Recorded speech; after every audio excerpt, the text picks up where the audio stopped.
Assalamualaikum warahmatullahi wabarakatuh.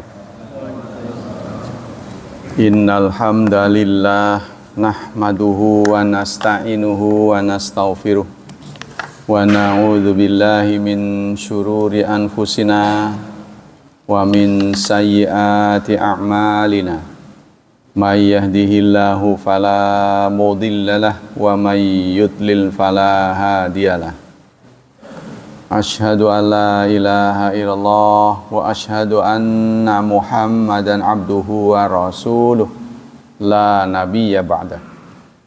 Allahumma salli wa sallim ala nabiyyina Muhammad sallallahu alaihi wasallam wa ala alihi wa sahbihi wa man sara ala nahjihi ila yaumiddin. Amma ba'd. Ayo ikhwah, kajian tafsir pagi ini adalah surat 6 ayat 163. Suratul An'am 163. A'udzu billahi minasyaitonir rajim. Bismillahirrahmanirrahim. Qul inna salati wa nusuki wa mahyaya wa mamati lillahi rabbil alamin. La syarika lahu wa bidzalika umirtu wa ana awwalul muslimin. Qul, katakanlah, sesungguhnya salatku, nusukku, wa mahyaya, hidupku, wa mamati, dan matiku, lillahi, karena Allah, atau untuk Allah, demi Allah, Rabbil alamin, Tuhan semesta alam.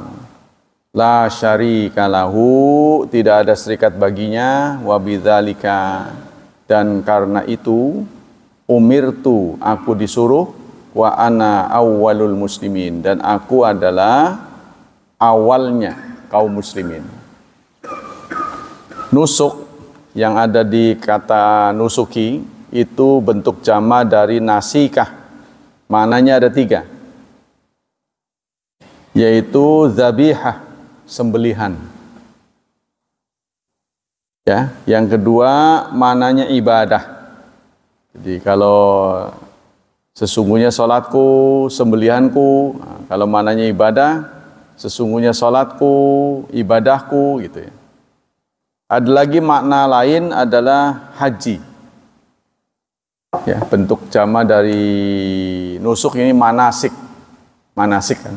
Manasik itu kan kegiatan haji, ya. Ibadah juga, tapi haji, khusus haji. Jadi ada nama-nama khusus, ya.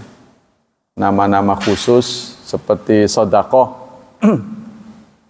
itu zonanya luas. Apa saja yang kita berikan pada orang lain itu namanya sedekah. Baik sifatnya materi maupun immateri.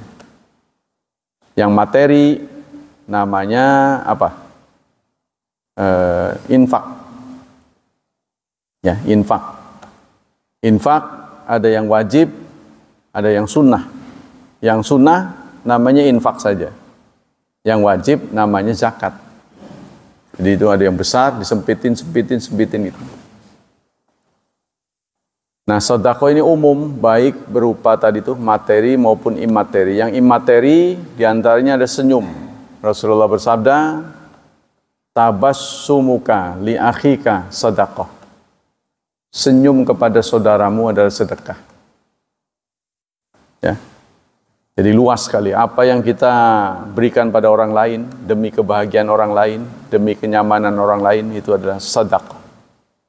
Sampai wa fi bud'i ahadikum sedekah. Bahkan kamu mendatangi istrimu, sedekah. Maka sahabat bertanya, ya Rasulullah, aneh sekali.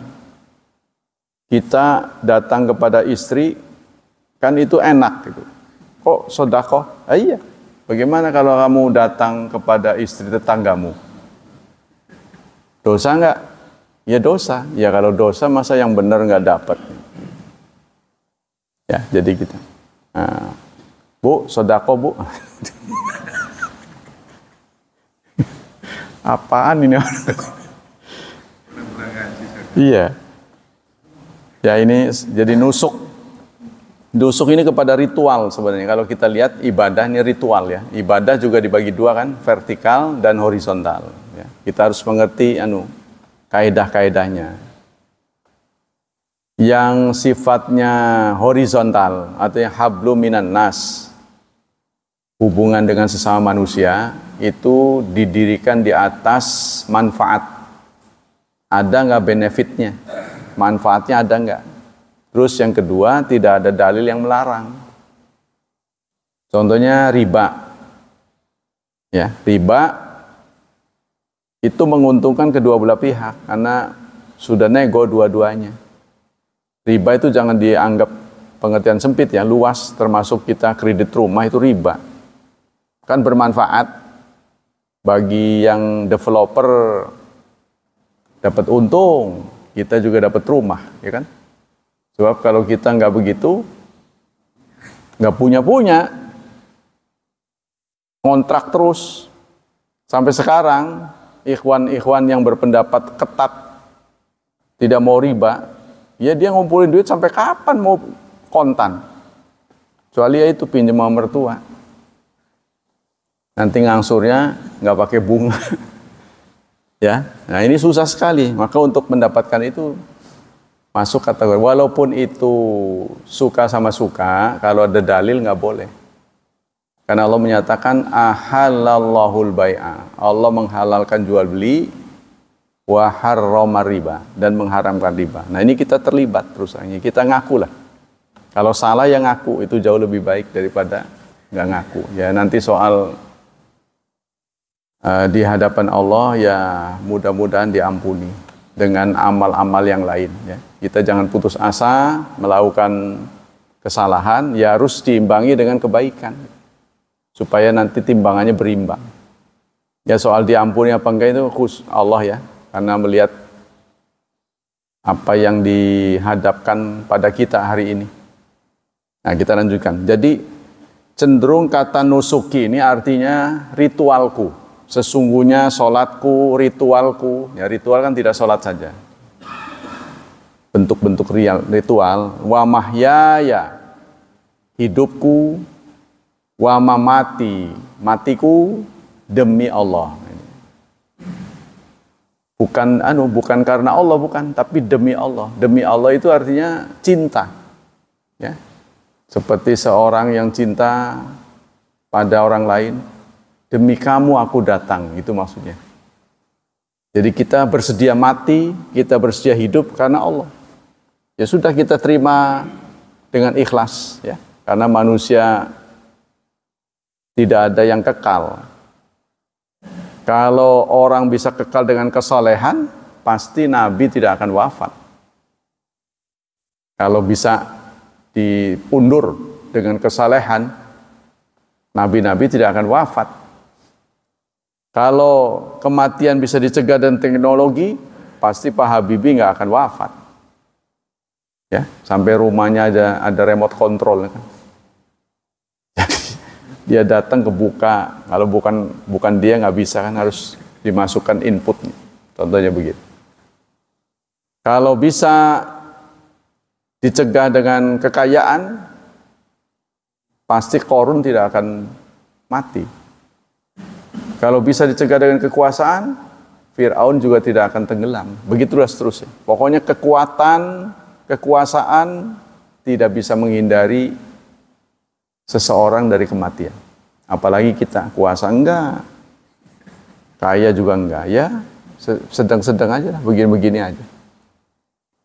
Nah, semua itu lillahi rabbil alamin. Ini statement ini menunjukkan kepasrahan. Kita harus ingat, hidup kita juga anugerah, bukan permintaan. Ya, hidup kita ini bahkan nggak kerasa, bukan kita yang minta. Kadang-kadang bukan juga kehendak orang tua kita. Ya, mereka boleh jadi tidak menghendaki kelahiran kita dengan alat kontrasepsi. Nggak taunya bocor, keluarlah kita. Itu satu bukti ya. Jadi Allah hanya membutuhkan sebab saja. Jadi soal lahir apa enggak, itu Allah yang punya kuasa. Kita kembali ke sini.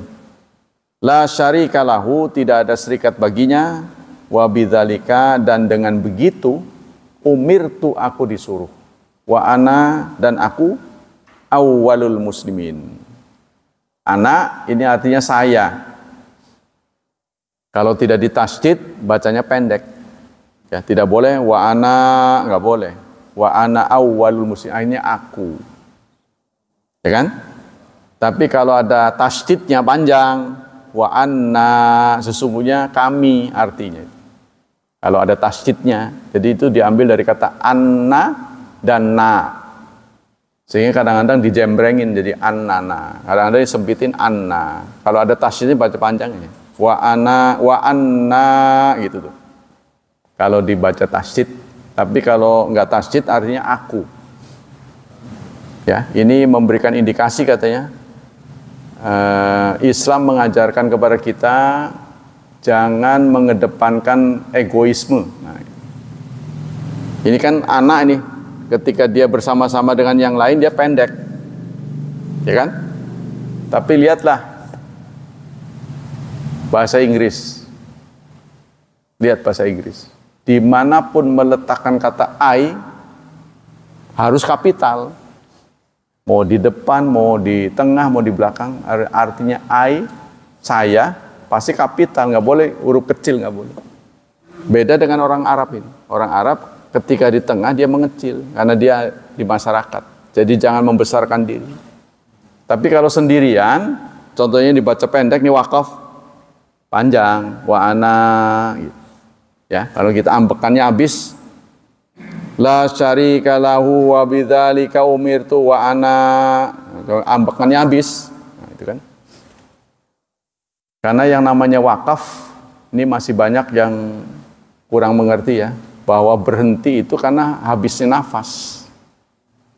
Tapi kalau kita nafasnya nggak habis lalu diberhentikan bukan bernafas, itu tidak boleh.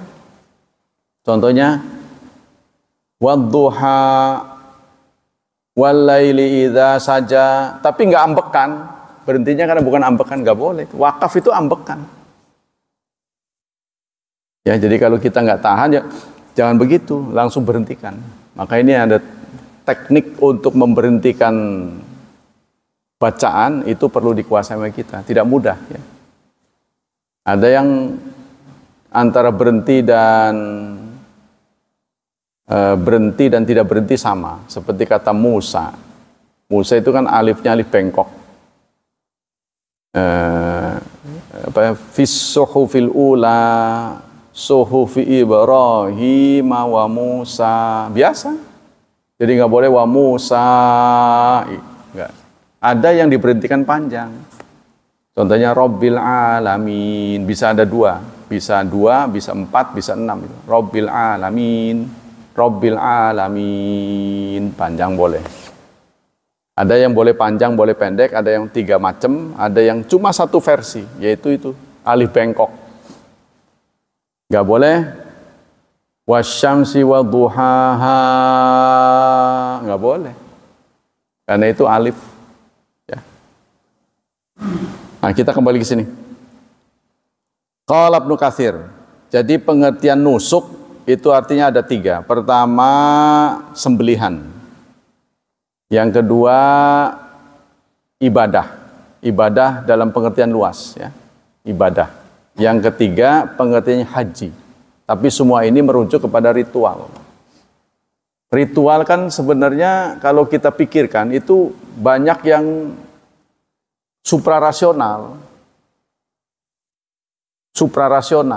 dalam ritual itu, karena itu nggak boleh diakal-akalin. Pengakalan terhadap ritual itu namanya hikmah. Kan kita suka dengar tuh hikmah wudu, hikmah haji, itu pengakalan, rasionalisasi dari ibadat ritual. Contohnya hikmah wudu apa ya? Satu, demi kebersihan. Yang kedua, demi kesehatan.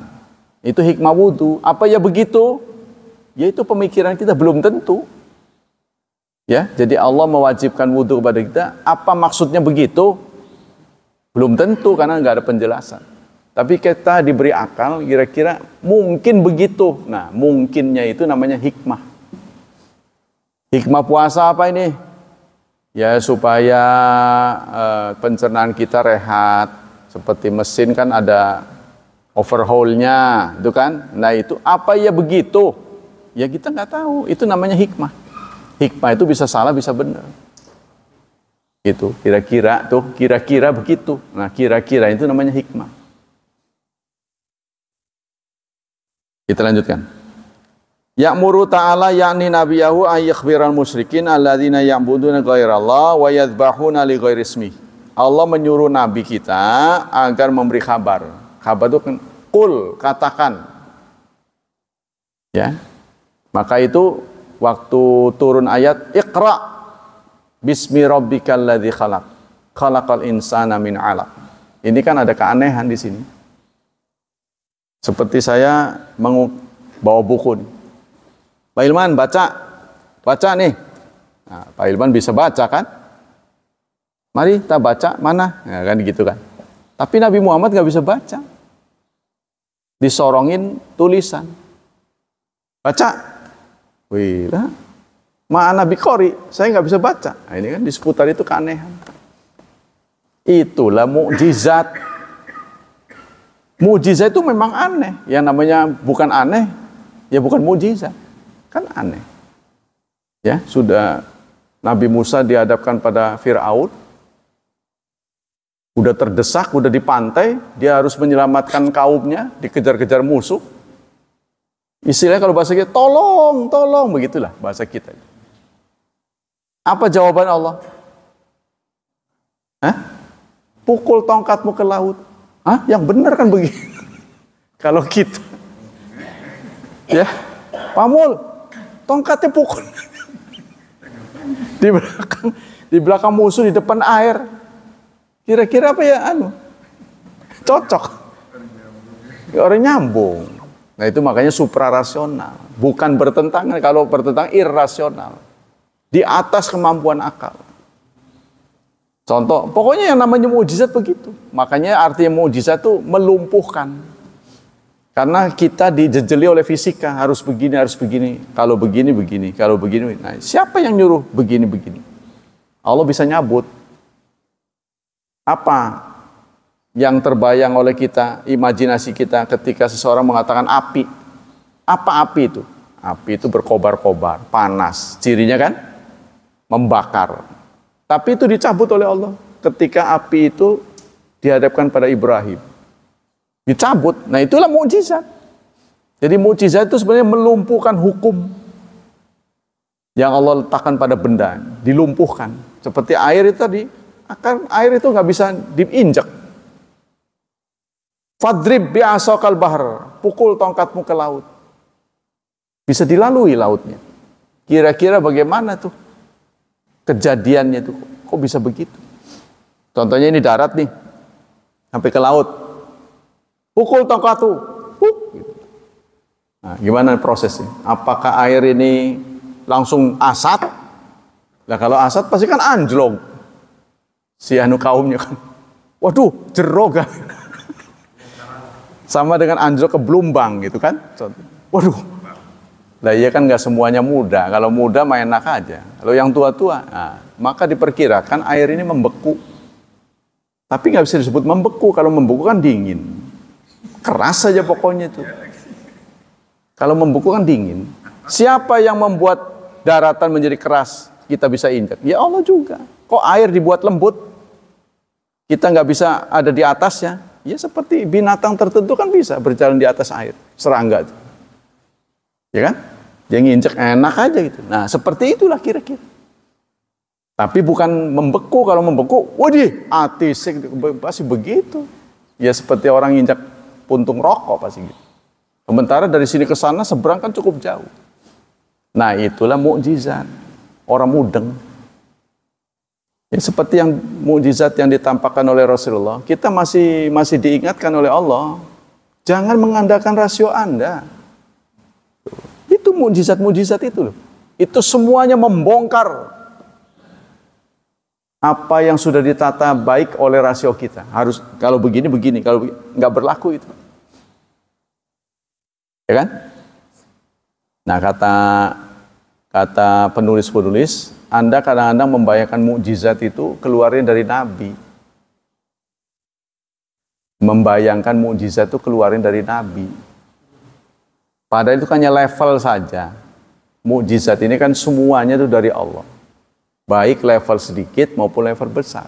Lalu ada yang mengatakan, ketaatan Anda itu juga mukjizat kalau bahasa Nabi. Orang-orang males pada ngorok jam segini, enak tidur. Kita datang ke sini nongkrong sejam mah ada. Kalau orang luar ngelihatnya orang mudeng, ngapain orang saben hari? Bolak-balik. Mereka juga nggak mudeng. Nah itu memang mukjizat itu nggak mudeng. Walaupun dalam bentuk kecil. Kalau mukjizat ini jatuh kepada orang biasa namanya karomah. Kalau di tangan Nabi namanya mukjizat. Di tangan Nabi, belum jadi Nabi, masih kecil, namanya irhas. Seperti Nabi, saat kecil, tiba-tiba sedang bermain dengan temannya, diculik. Ya, begitu diculik, si anak-anaknya itu teman-temannya ngelihat, dadanya dibelah, dikeluarin organnya itu. Nggak tahu diapain lah, Pak. Anak-anak pasti sudah ketakutan ngelihat darah. Ya. Maka dilaporkanlah kepada Ummu Aiman apa siapa itu? Yang menjadi pengasuh Nabi. Maka walaupun dia menerima kehadiran Nabi ini membuat nyaman, membuat berkah, tapi ngelihat begitu dia sok, cepat dikembalikan pada ibunya. Itu dikembalikan lagi Rasulullah sebabnya begitu. Jadi pernah dibedah. Rasulullah dadanya dibedah itu 2 kali. Satu saat kanak-kanak, yang kedua mau Isra Mi'raj. Mau Isra itu dibawa ke dicuci pakai air zam-zam, ya. Tapi kalau itu nggak ada kesaksian. Kalau waktu Isra Mi'raj nggak ada saksi, sama sekali beliau sendiri. Bagaimana Pak Agus mau percaya? Semalam saya terbang, bahasa kita mau terbang itu, ya kan? Bener nggak? Bahasa kita kan terbang. Semalam saya terbang, kemana? Surabaya. Hah? Ngarang sampean, apa sih begitu kan? Kalau kita jadi sahabat mah, coba yuk bayangin. Maka itu diawali dengan subhana, maha suci. Subhana itu kata-kata yang artinya kagum. Sehingga kita subhanallah, subhanallah ba'da salat. Kita mengajari diri kita ini jangan buruk sangka. Ya, kenapa kita zikir pertama setelah astaghfirullah itu subhanallah, subhanallah. Itu mengosongkan, subhanallah itu kan menzerokan tuduhan. Kenapa ya? Udah begini taat saya ini, kok nasib nggak berubah-berubah. Gitu kan? Orang-orang mah yang nggak taat dikasih makmur hidupnya, kok saya begini-begini aja. Nah itu timbul tuduhan-tuduhan pada Allah. Wah. Subhanallah. Kita harus sucikan Allah. Ya Allah. Allah tidak bersalah, saya yang kurang. Harus begitu. Subhanallah. Nah, kita kembali sini. Ghairallah, dan karena ayat ini turunnya ya tentang orang-orang yang kemarin itu orang musyrik, ya'buduna ghairallah. Mereka beribadat kepada selain Allah, wa yadhbahuna bil ghairi ismi, dan suka menyembelih tidak menyebut nama Allah. Mereka suka menyembelih bukan nama Allah yang disebut.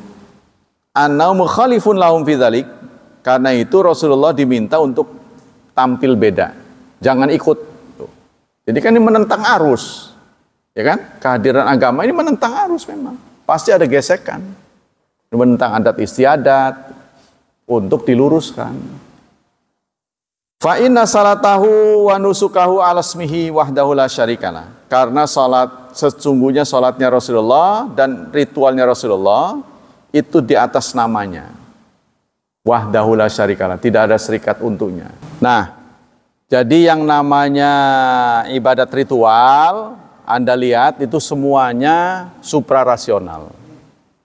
Coba kalau Anda dipersilahkan menerbangkan apa itu? Yang apa namanya itu? Yang buat memantau itu? Drone. Ya, perhatikanlah orang yang haji. Itu sebenarnya perbuatan anak-anak itu. Kalau Anda lihat tuh, satu bangunan muter-muter, hitung balen. Itu kan muter kan? Lalu gerakan lurus, sofa marwah gitu. Nanti melempar batu, yang dilempar cuma seonggok batu dilempar-lemparin. Nah ini dianggapnya kejadian hal seperti ini suprarasional, nggak mudeng, kekanak-kanakan. Kita jawab, ya, benar. Karena ibadah itu nggak boleh dikotak-katik, harus begitu. Dari sananya begitu, ya begitu. Ya, contohnya kita punya wudhu, lalu buang angin. Yang salah kan bawah. Kenapa muka yang dia? Harusnya kan cukup cebok, karena kotor. Tapi kenapa muka harus dibasuh? Lah inilah namanya ibadat ritual. Fainal musyrikina kanu ya'buduna asnam wa yadhbahuna laha. Karena orang-orang musyrik kebiasaannya itu adalah beribadat kepada patung, lalu mereka persembahkan korban, persembahkan makanan, sesajen, ya. Tapi saudara, Banten itu kalau bahasa Bali itu sesajen artinya. Menurut bahasa Bali, Banten itu sesajen artinya. Sudah, siapkan Banten gitu. Itu kan kata dia, mereka begitu. Banten itu artinya sesajen. Apa itu diambil dari bahasa Hindu ya? Dulu kan Hindu juga di sini. Banten itu artinya sesajen. Sesembahan. Fa amara Allah Ta'ala bi mukhalafatihim wal inhiraf amma hum fihi wal iqbalu bil qasdi wan niyat wal azm alal ikhlasi lillahi ta'ala. Maka kita diminta untuk tampil beda. Jangan seperti orang-orang musyrik pada saat itu, yaitu suka memberhalakan benda, memberikan sajian, pada semua itu adalah karangan-karangan, imajinasi. Nah, ya, semuanya imajinasi. Jadi kalau diturutin imajinasi manusia itu nggak ada yang benar. Ada yang beranggapan Tuhan banyak sehingga dewanya itu tangannya banyak. Ada yang mengatakan yang lebih rasional mendewakan matahari. Karena matahari sumber kehidupan, tanpa matahari gelap. Nah, dia mendewakan matahari. Tetap nggak boleh. Ya, seperti bangsa Jepang. Ada yang mendewakan benda-benda tertentu dan begitulah seterusnya. Itu adalah sebenarnya sikap kekanak-kanakan. Bodoh sebenarnya. Kita ini sudah dilantik Allah sebagai makhluk terbaik. Laqad khalaqnal insan fi ahsani taqwim. Sebaik-baik struktur. Tuh, ya, jadi kita jangan menjatuhkan harkat kita dengan menyembah sesuatu selain Allah. Nah, apa maksud dari semua itu? Kata Syekhul Islam, lam yasra' ta'ala li muslimin makanan yaksadu li salat ilal masjid. Allah Subhanahu wa taala tidak menyiapkan tempat ritual kecuali masjid. Beda kita ini, perbedaan kita dengan agama lain tuh ya. Ada tempat tertentu yang tidak boleh dijamah orang biasa. Ya, contohnya kalau masyarakat Hindu patungnya itu dianggap sakti, keramat, sehingga nggak boleh orang biasa pengunjung megang-megang tuh nggak boleh. Jadi antara pengunjung dengan patung itu lebih mulia patung itu. Ya, tapi kita mengerti sih kalau emas, patungnya emas, takut dicolong kan, takut digergaji, takut dicukil. Nah, kita mengerti.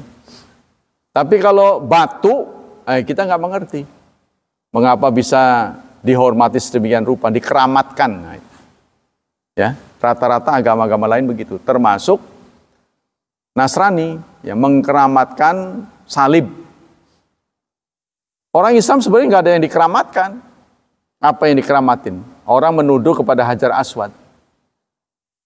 Hajar Aswad kan nggak disujudin, cuma dicium saja. Ya nggak harus pula, itu tidak dihukum wajib. Jadi kalau ada tempat yang keramat, dianggap keramat, yaitu dua, Hajar Aswad dan apa itu? Hijr Yamani ya. Rukun Yamani. Rukun Yamani. Jadi kalau ini Hajar Aswad, kan kita bergeraknya ke kiri, berlawanan dengan jarum jam. Kalau jarum jam kan begitu. Kalau tawaf sebaliknya. Nah, sebelum Hajar Aswad ini ada pojok, dinding pojok, itu namanya Rukun Yamani. Dalam sebuah hadis, disunahkan untuk dipegang. Tidak dicium, dipegang. Barang siapa yang memegangnya, maka rontok dosanya. Kan orang secara rasio kan, masa sih? Nah, kayak gitu kan. Ya kan? Kalau kita mengedepankan akal, masa sih? Kadang-kadang begitu kalau kita tidak terdidik ya, melihat nas. Memang agama ini begitulah. Yang kedua adalah Hajar Aswad. Kalau Hajar Aswad, perintah dari Rasulullah dua, ya, yaitu dipegang dan dicium. Nah, itulah dua tempat. Kemudian tempat untuk ibadah apa? Urut-urutannya ada 4. 1, Masjidil Haram. Yang kedua, Masjid Nabawi. Yang ketiga, Masjidil Aqsa. Yang keempat, masjid biasa. Masjid biasa ini sama. Tidak ada yang lebih, tidak ada yang kurang. Contohnya, Masjid Hidayatullah ini lebih keramat mana dengan Masjid Istiqlal? Sama. Kalau yang 3 itu memang beda. Masjid Haram, Masjid Nabawi, Masjid Aqsa. Yang urutan keempat, semua masjid di muka bumi sama. Ya. Tapi tempat untuk ibadah masjid itu. Famasyair hajj Karafa Musdalifah wa Mina tuqsadu bi dzikri wa du'a wa takbir. Ada tempat-tempat yang menjadi mustajab hanya beberapa hari. Atau ada yang sehari dalam setahun, yaitu Arafah. Arafah itu tempat mustajab cuma di tanggal 9. Kalau kita umroh nih, bukan di bulan haji, ya, bukan tanggal 9, maka tempat di Arafah itu tidak mustajab. Ada yang mustajab 3 hari. Itulah Mina, 11, 12, 13. Ada lagi yang saben hari, yaitu Masjidil Haram. Ya, jadi ada yang waktu-waktu tertentu saja, hanya beberapa hari. Jadi mungkin untuk Mina, lewat dari 3 hari mungkin sepi, hari-hari biasa. Tapi di hari 11, 12, 13 pasti ramai. Di Arafah tanggal 9. Jadi Allah buat begitu tuh. Ada yang ditetapkan ya mustajab di tanggal tertentu. Nah, begitu juga kita kan ada tanggal-tanggal tertentu kan. Ramadan contohnya. Itulah nusuk namanya. Jadi nusuk yang disebut ibadat yang sifatnya ritual harus memenuhi 6 syarat. 6 kriteria. 1, sesuai atau serba pas lah, istilah Pertamina itu serba pas. Pas waktunya. Salat zuhur kurang dari 10 menit tidak sah. Kebablasan sampai asar tidak sah. Ya, harus tepat. Ada waktunya sedikit, ada yang diberi panjang. Ketika kita safar dikasih 2. Ya kan? Sholat zuhur waktu safar kapan? Setelah matahari tergelincir sampai matahari tenggelam. Kalau lagi safar. Tapi kalau lagi nggak safar, sampai waktu asar. Sholat zuhur itu. Selesainya asar. Tapi kalau lagi safar sampai maghrib. Karena Allah maha tahu ya. Kalau kita safar kan kadang kagol. Kita dikuasai jalan singkatnya. Kita nggak bisa ngatur kendaraan sendiri kalau nggak bawa sendiri. pakai mobil umum, kan kita nggak bisa mengatur jadwal. Maka dikasih kelonggaran. Nah, lanjut. Fa inna din aslu mutaba'atun nabi. Maka din, agama pada dasarnya adalah mengikuti nabi. Ya. Apa saja yang diproduksi oleh nabi, baik itu ucapan, tindakan, atau niatan, maka kita disunnahkan menirunya, meneladaninya. Nanti ada sikap Rasulullah yang tidak perlu ditiru, nanti akan ada keterangan. Contohnya suatu saat Rasulullah memimpin salat, di tengah salat beliau melepas sendalnya. Kan dulu bukan ini ya, bukan keramik seperti ini. Jadi di tempat terbuka. Beliau pakai sandal, di tengah salat beliau melepas sendalnya. Melihat Nabi melepas sendal, sahabat-sahabat juga melepas sendal semuanya. Selesai sholat, Rasulullah menegur, kenapa kalian melepas sendal? Karena kami melihat engkau melepasnya. Rasulullah nggak menyalahkan, salah, ngapain melepas-lepas sendal?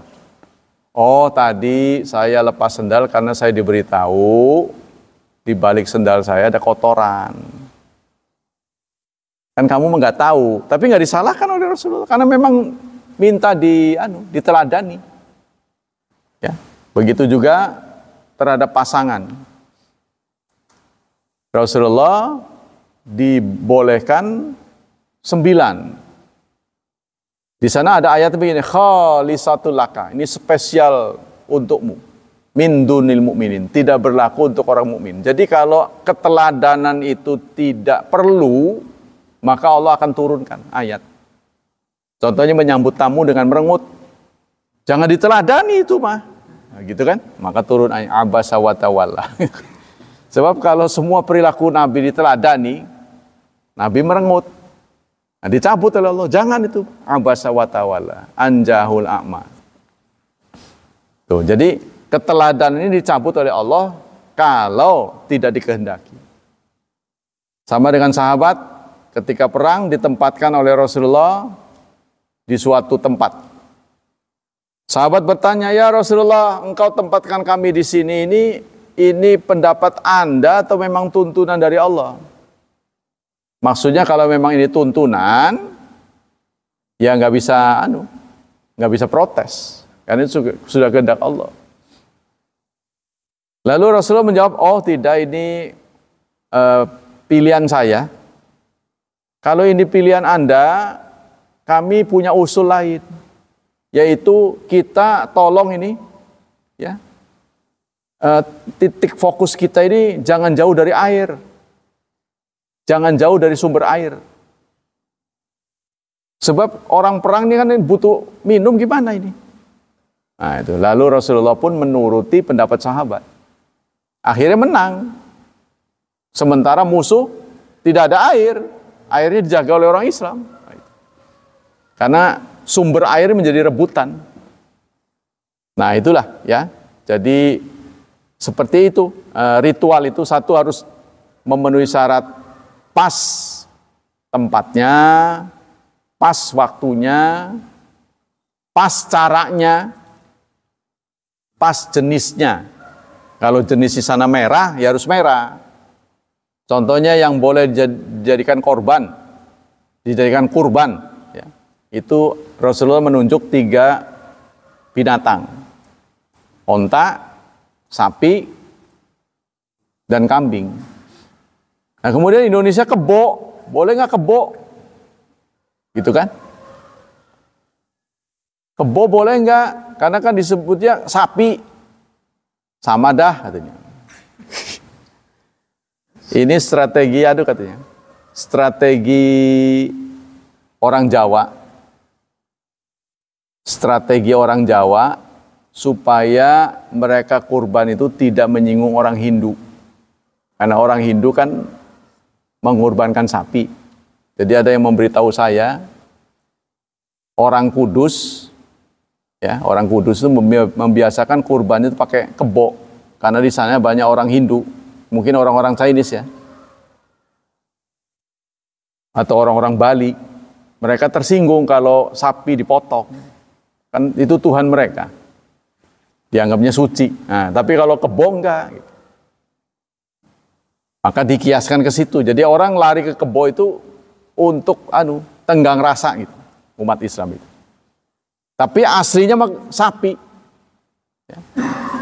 Mungkin justru itu pendidikan buat kita. Binatang apapun tidak boleh dituhankan. Jadi kalau kita motong sapi, ya benar.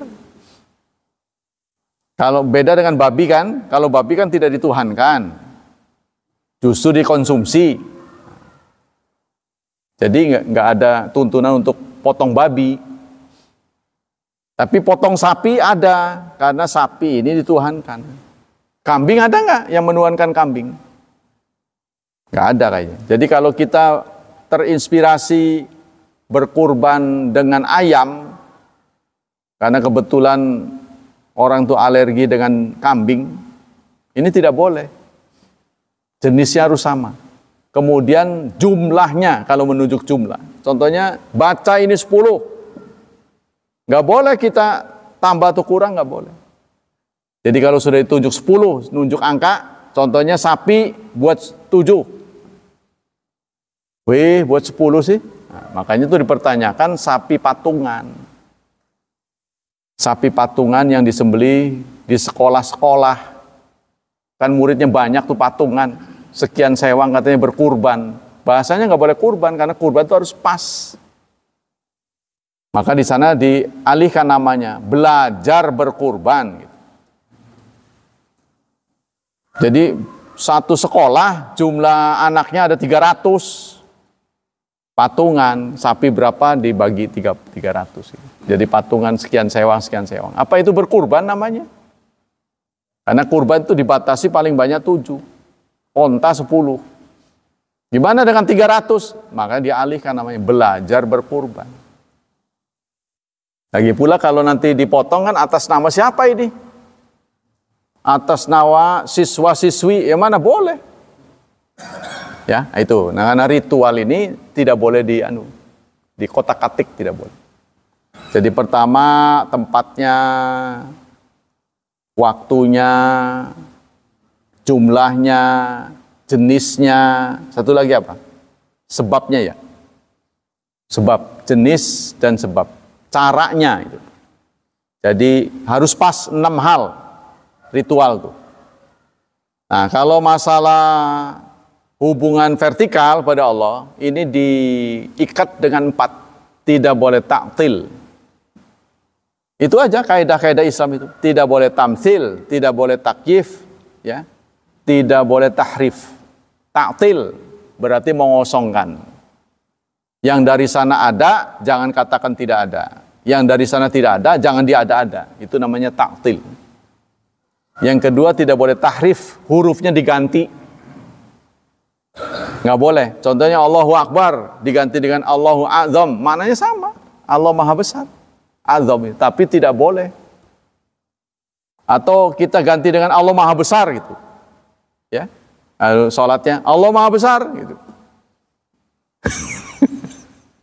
Gak boleh. Kan orang luar kita kan begitu. Jadi orang Nasrani kalau ibadat ya pakai bahasa Indonesia, Sunda pakai bahasa Sunda. Kita kan nggak boleh.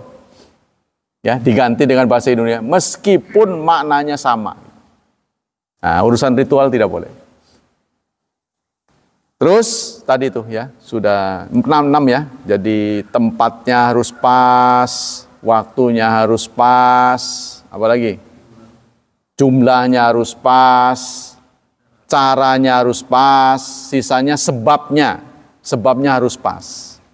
Ada lagi jenisnya. Kalau jenis tadi tuh, kalau menunjuk jenis 3 hewan nggak boleh ngalih ke yang lain. Kalau sebab contohnya begini.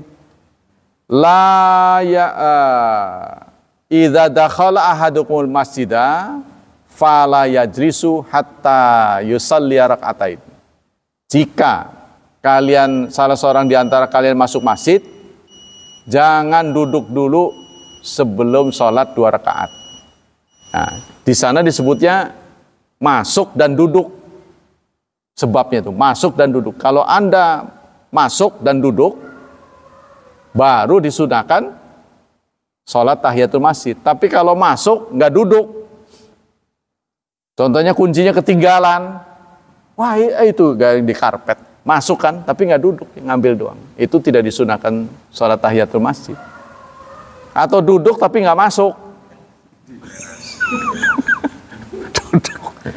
Yang dimasukin bukan masjid, maksudnya duduk-duduk aja di sana, di luar. Ya, itu tidak disunahkan tahiyatul masjid. Maka dua ini, masuk dan duduk. Itu yang menyangkut sebab. Nah, begitu juga gerhana. Hitung-hitungan boleh, tapi kalau nggak ada, ya nggak boleh. Nanti akan terjadi gerhana bulan pada akhir Oktober. Waktu sulit, menjelang subuh sekitar jam 3. Jadi mau disatuin sama subuh ya masih lama gitu kan. Nggak disatuin ya udah bangun masih susah tidur gitu. Ya udahlah, ikhlas saja. Ya, mudah-mudahan kalau kita ibadat, bencana, kesulitan bisa dihilangkan. Ya. Kita lanjutkan dengan hadis. Hadis berikutnya adalah yang ke-10. Babu zikrillah ta'ala fi kulli hal. Diriwayatkan dari Aisyah, kana Nabi yadhkurullah ala kulli ahyani. Nabi itu selalu ingat Allah sepanjang waktu. Katanya ini, tidur Rasulullah beda dengan tidur kita. Kalau Rasulullah itu rebahan sih rebahan, tapi nggak tidur. Tapi saya sih nggak sepenuhnya nerima statement ini.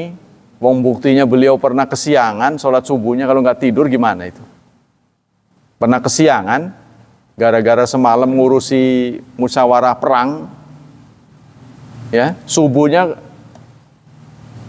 bangunnya itu setelah matahari terbit. Ya kalau beliau nggak tidur, sudahlah kita memahami Nabi sebagaimana orang biasa, cuma ada kekhususan begitu. Nggak boleh hilang kemanusiaannya gitu. Ya kalau kita menghilangkan kemanusiaan Nabi, ya berarti bukan manusia lagi. Biasa saja beliau beristri, hidup layaknya manusia biasa, cuma sewaktu-waktu ya, mendapat wahyu. Kemudian beliau disuruh berperilaku seperti tuntunan itu. Begitu aja bedanya. Beliau juga mati seperti orang biasa. Terluka kalau ada senjata tajam, ya. Karena umat itu kadang-kadang terlalu melebih-lebihkan. Nabinya nggak mempan senjata tajam, umatnya kebal. Umatnya ngaji ilmu kebal. Kan itu melebihi Nabi. Ya, berarti begitu kan? Nah, kita lanjutkan. Babu maja'ala yamasal Qur'an ila tahir. Bab yang menjelaskan tidak boleh menyentuh Quran kecuali bersuci. Dari Amr bin Hazm qal kana fi kitabi Rasulillah wala yamasul Quran ila tahirun. Dari Amr bin Hazm, Rasulullah bersabda dalam surat yang dikirimkan kepada Amr bin Hazm tertulis itu. La yamasul Quran ila tahir. Tidak boleh seseorang menyentuh Quran kecuali suci. Nah, mengenai statement ini umat Islam berbeda pendapat. Ada yang mengatakan yang dimaksud suci adalah suci akidahnya. Sehingga orang Islam boleh nyentuh Quran, orang kafir nggak boleh. Tapi ada yang tegas menyatakan berwudu. Jadi kalau nggak berwudu, jangan sentuh Quran. Saya lebih setuju begitu. Jangan kita mengatakan Quran itu kan lembaran biasa yang keluar dari percetakan. Kadang-kadang orang begitu tuh, ya. Bukan tingkat orang biasa, kadang-kadang kiai-kiai. Coba sekarang Anda begini, Anda beli 2 helai kain, merah dan putih, lalu dijahit, ukurannya sama dengan bendera. Anda injek, Anda kotorin, pasti banyak instansi marah. Prajurit marah, polisi marah. Kenapa emang marah? Kain-kain saya, bisa nggak Anda mengatakan begitu? Nggak bisa, karena itu lambang. Begitu juga Quran ini lambang. Kita punya kertas kosong, Waktu kosong mah diinjak mah nggak apa-apa. Ya kan?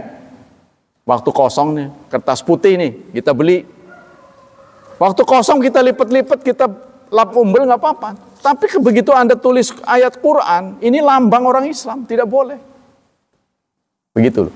Jadi kalau bukan kita yang memuliakan, maka ini siapa lagi yang begitu? Ini suatu kebodohan. Tidak boleh. Ya, sama dengan uang. Kita punya uang. Uang kita. Tapi coba Anda sobek. Kesannya menjatuhkan. Pasti instansi akan marah. Di depan tentara aja, nggak ditampar. Uang saya, apa urusannya? Nggak bisa begitu, karena ini lambang. Menyangkut lambang. Lambang itulah namanya syiar. Brand. Itu kan?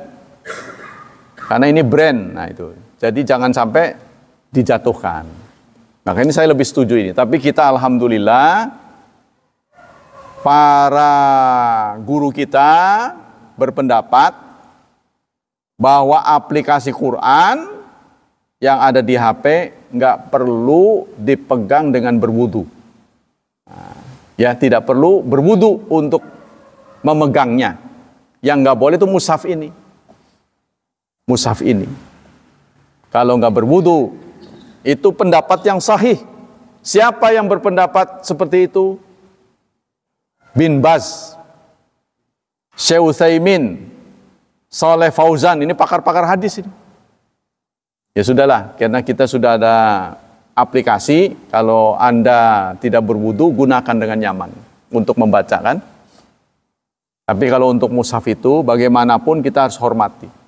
Ya, sama dengan buku panduan yang sah, kemudian kita injak-injak nggak boleh. Jadi buku yang terhormat di dunia ini adalah Quran. Harus kita hormati. Tapi bukan kita dewakan, ya maksudnya. Ini hadisnya panjang benar. Babu isti'mali, bagaimana dengan wanita yang haid?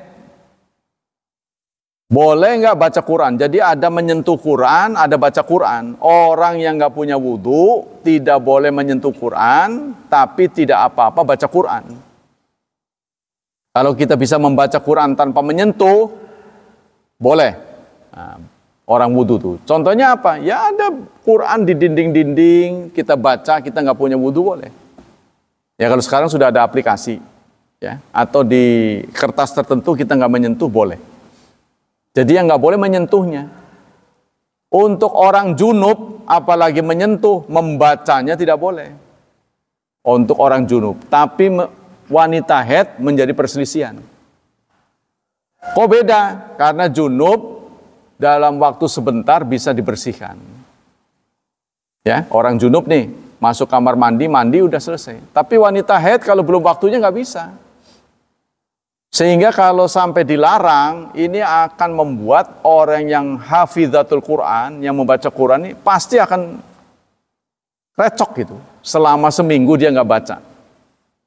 Ya, karena harus ada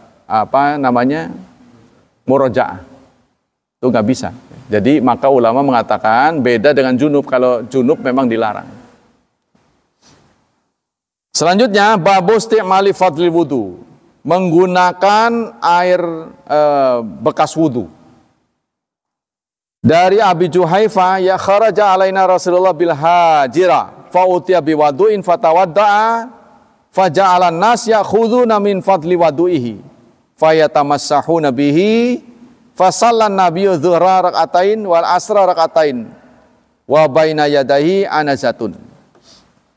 Suatu saat Rasulullah berwudu, ya, diberikan air wudu, lalu sahabat-sahabat beliau yang ada di dekat beliau itu berebutan mengambil air wudunya, air yang menetes dari tubuhnya itu dia.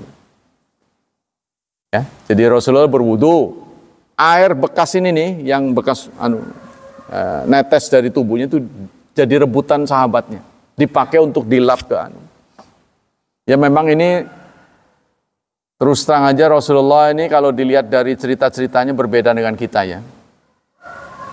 Jadi jangankan air yang dipakai wudu sampai yang cairan yang dari beliau itu dimanfaatkan oleh sahabat. Isinya droplet ya. Cairan dari tubuh orang tuh kan semuanya bikin geli. Mana ada yang bisa dimanfaatkan sama kita? Paling suci adalah ludah. Ludah pun oleh para sahabat itu jadi rebutan. Jadi ada yang ditadain begini, dilap-lap. Makanya orang-orang kafir itu melihat ngegilani. Jadi begitu hormatnya pada Rasulullah sampai begitu. Ludahnya pun ini. Ya dimaklumi karena seluruh cairan yang berasal dari tubuh Rasulullah itu wangi. Lalu kita kan nggak ada yang wangi. Apa yang wangi?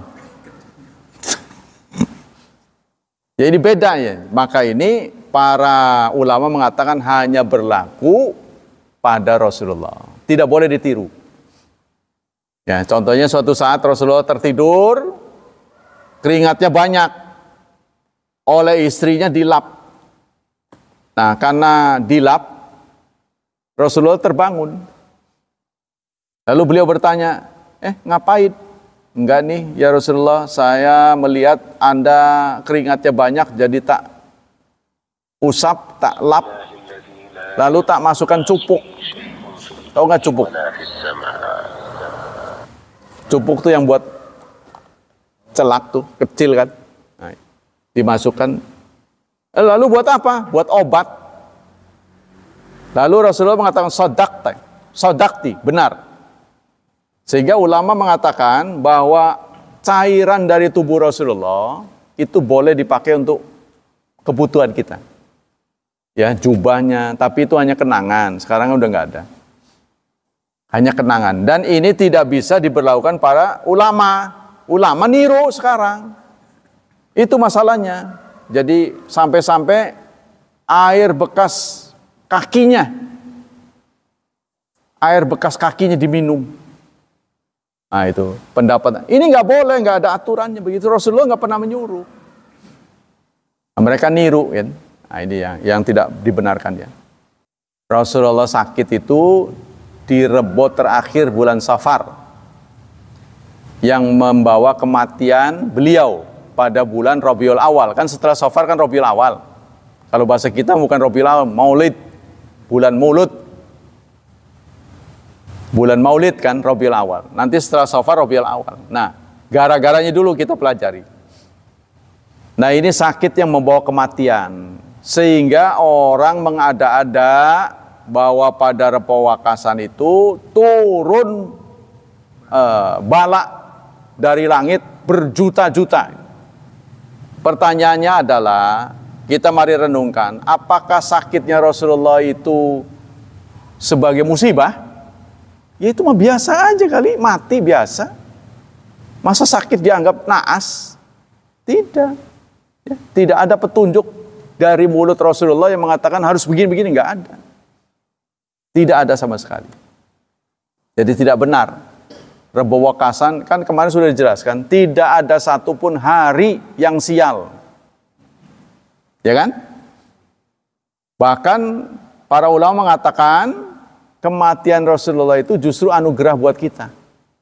Loh kok anugerah, nyumpain ya? Begitu kan. Orang kita kan. Contohnya kalau kita ngomong kematian bapak Anda ini patut disyukuri, kan orang marah digituin. Iya kan?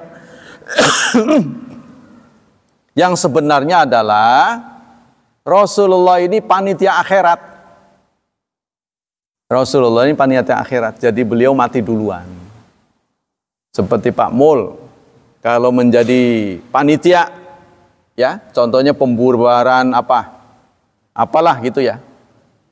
Panitia kurban dibubarkan, kita mau makan-makan ceritanya. Kalau Pak Mul jadi panitia, pasti ke sono dulu. Yang kita mau tuju kan? Nah, begitulah Rasulullah. Jadi Rasulullah ditanya, ya Rasulullah, kalau di dunia saya kangen pada Anda, saya mencari tahu di mana Anda berada. Pasti nggak jauh-jauh ya, di rumah istri-istrinya itulah. Tapi kalau di akhirat di mana? Saya mau nyari Anda, sementara yang ngumpul, kata bahasa sini, sejagat kerat. Sejagat kerat itu maksudnya manusia pertama, saya manusia akhir, kumpul semua, nyarinya bagaimana? Coba Anda kalau kumpul di satu tempat yang banyak, nyari teman kan susah itu. Ya, contohnya haji lah. Kadang-kadang aja istri nggak ketemu. Gitu kan?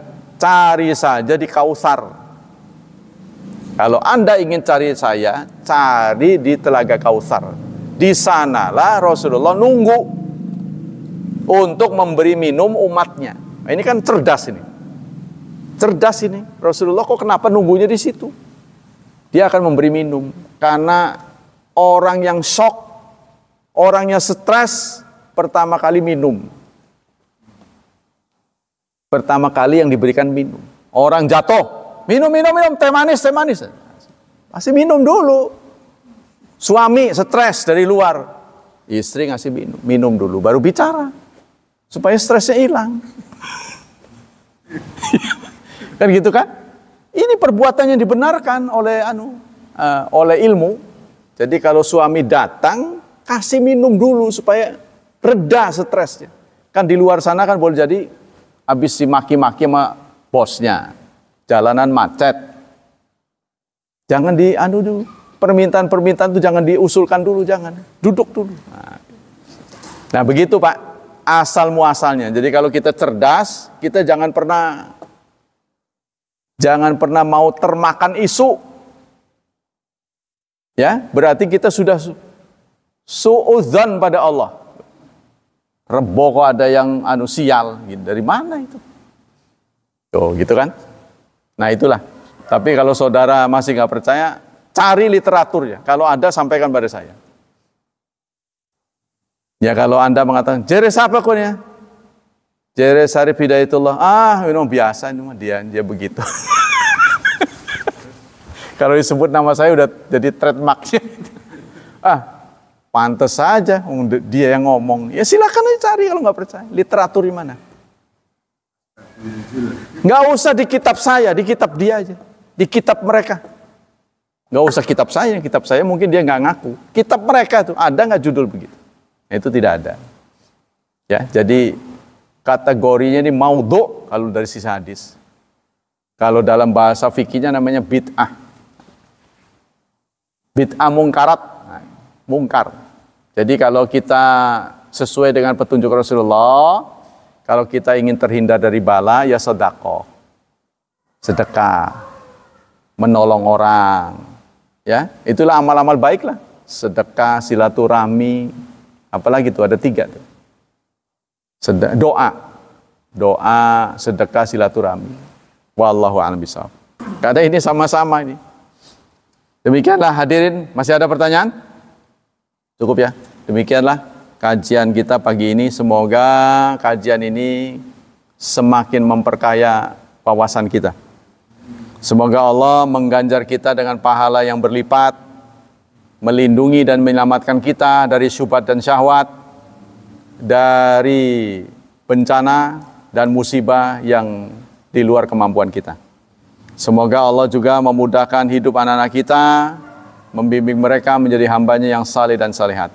Subhanakallah wa bihamdik, asyhadu an la ilaha illa anta astaghfiruka wa atubu ilaik. Wassalamualaikum warahmatullahi wabarakatuh.